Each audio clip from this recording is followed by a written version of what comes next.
Rewind! Magandang hapon po mga ka-servants. At dito kaming muli ng Team Servants. At meron tayong pupuntahan yung magulang ng isang kapatiran natin dito na ang pangalan niya si Jerby. Pupuntahan natin yung kanyang nanay na ang pangalan ay Juliet po. At yung kanyang tatay ay Jerry po. Okay. So, dalawin natin po sila at dala natin sila ng pagpapala at malaking bagay na may panalangin natin sila sa Panginoon. Amen. God bless po and Jesus love you. Panoorin niyo po ito. Let's go! Hello po.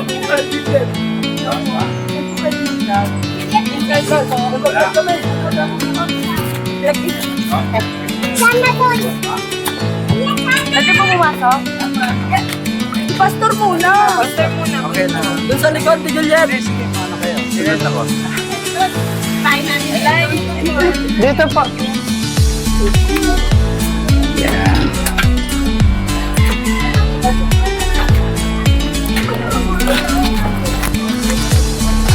Hi. Ano po pangalan niya? Juliet po. Okay. Julia ho. Julia? Juliet po. Juliet. Okay. Oh. Hindi, nakakano ho yan? Gumaganda. Gumaganda. Mga gwapo, ganyan. Ano po pangalan niyo po? Mga ka-servants, andito po tayo sa tahanan ni Sister Juliet. At atin siya kakamustahin. Ito po yung kanilang munting tahanan na kung saan malapit lang ho sa church. At yan, ganyan ho ang buhay nila. Salamat sa Panginoon. Dahil yung iba wala kang bubong, pero nabubuhay pa rin. Opo, Okay. lang po. Oh, kayo na ba yun? Halika kayo. po walang bubong Pakita kayo sa camera. Buti na lang may bubong ngayon. Oh, may bubong na. Yung iba walang bubong. Sige ho. Ilan po ba bali ang anak niya? Tatlo po. Ba't napatingin pa kayo kay ano? Oh, ba't naiyak kayo? Oh, bakit naman ho? Asan po yung tatlong anak niya? Dalawa na lang po. Mo, bakit ho? Matay yung iso. Sino po yung namatay? Yung pong panganay ko. Kailan lang po? Isang taon na po. Ano ang pangalan niya? Si Junior po. Ayoko nga po yung pinag-uusapan. Oh, sorry po, hindi namin alam. Pasensya na kayo sa amin. Pero gayon pa man ho, mabuti pa rin ang Panginoon, di ba ho? Ang buhay ho kasi natin, nagmula sa Panginoon din babalik, di ba ho? Kaya may sinabi ho sa banal na kasulatan, may panahon ng pagsilang at may panahon ng kamatayan.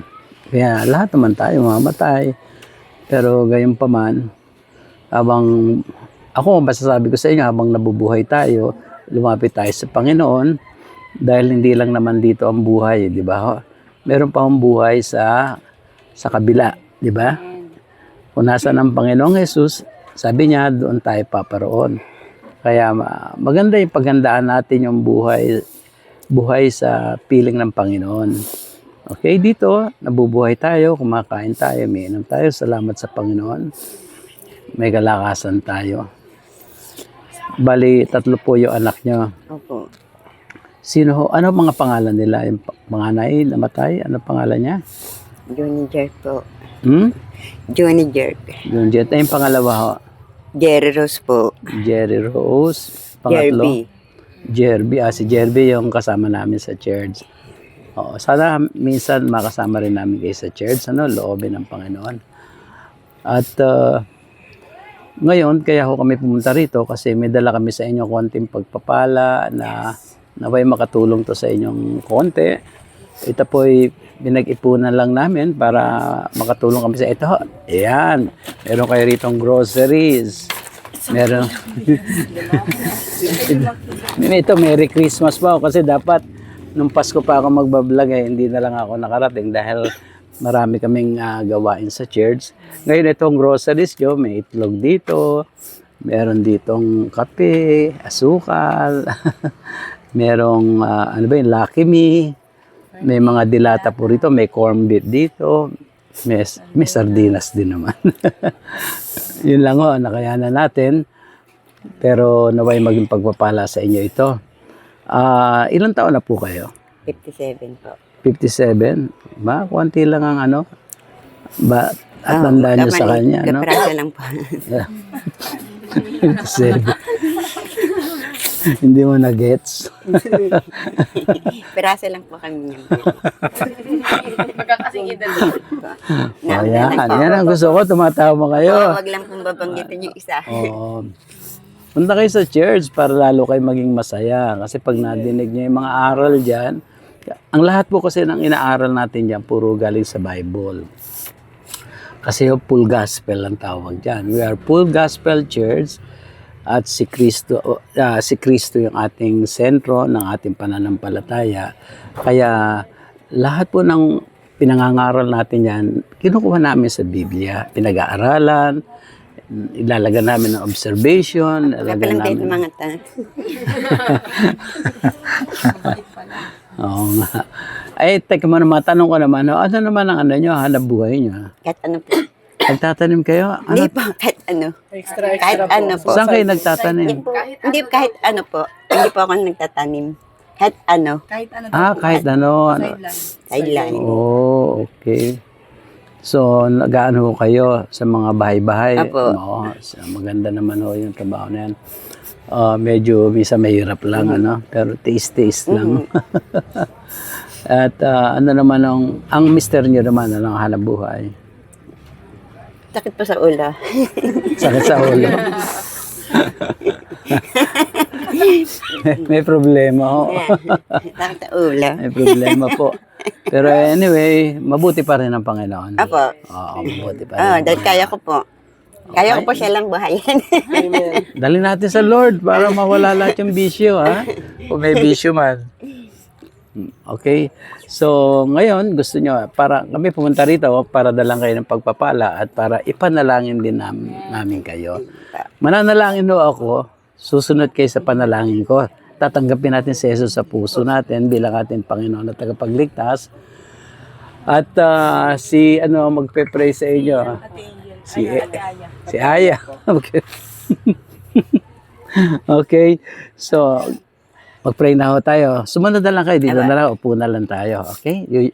Yuko tayo ng ulo. Pikit tayo ng mata. Sabihin natin, Panginoong Jesus, Panginoong Jesus, tinatanggap kita sa aking puso tinatanggap kita sa aking puso. bilang aking personal Bilang aking person. na Lord and Savior. Lord and Savior.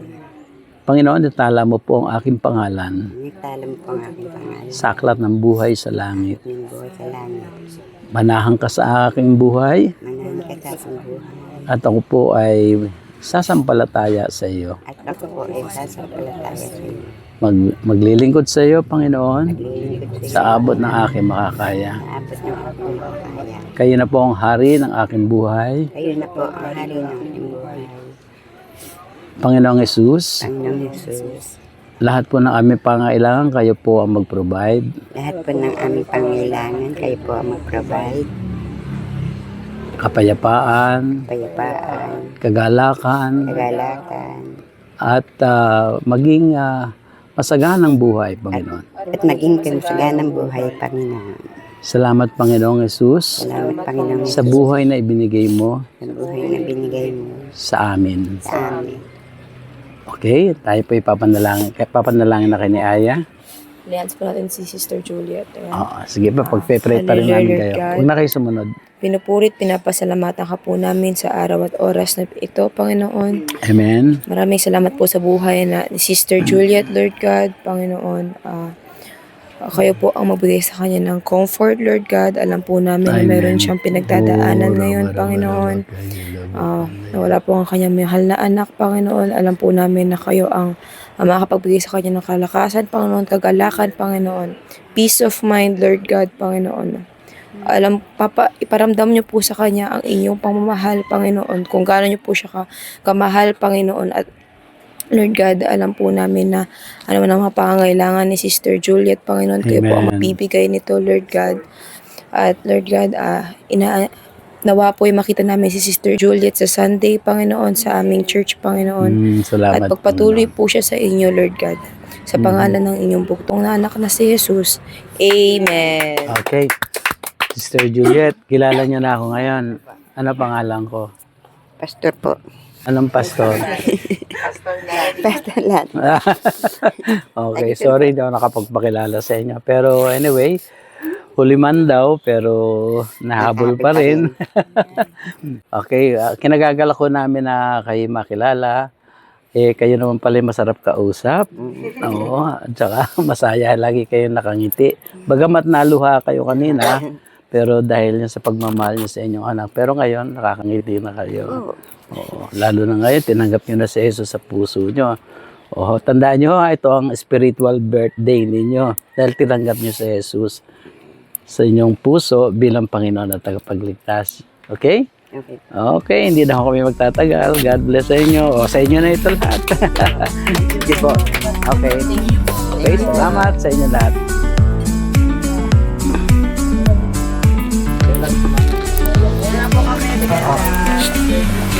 Juliet. O, silip-silip kayo sa church. At tayo sama-sama lang sa Panginoon dyan, ha? Sige, ha? Ganun talaga. Nasa 25 ata. Ito, kilala mo ito. Kilala mo ito mga kapitbahay. Opo, mga kamag-anak ko. Kamag-anak mo? Yes po. Baka pwede natin i-vlog sa susunod yan. Kausapin mo. Sige po. Bye! Bye po.